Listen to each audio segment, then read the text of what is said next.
Oo, magandang ideya ang magtayo ng negosyo sa aerobics at Zumba. Narito ang ilang mga dahilan kung bakit ito ay maaaring maging matagumpay. Lumalagong interes sa kalusugan. Maraming tao ang nagiging mas conscious sa kanilang kalusugan at fitness. Ang aerobics at Zumba ay masayang paraan upang manatiling aktibo.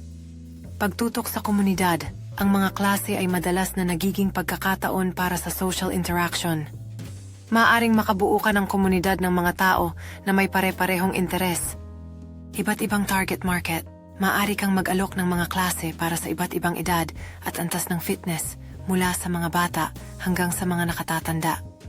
Flexibility sa location.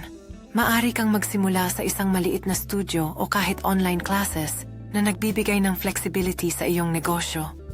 Mga kaganapan at workshops. Maaari kang mag-host ng mga espesyal na kaganapan, workshop o fitness challenges na makakaakit ng maraming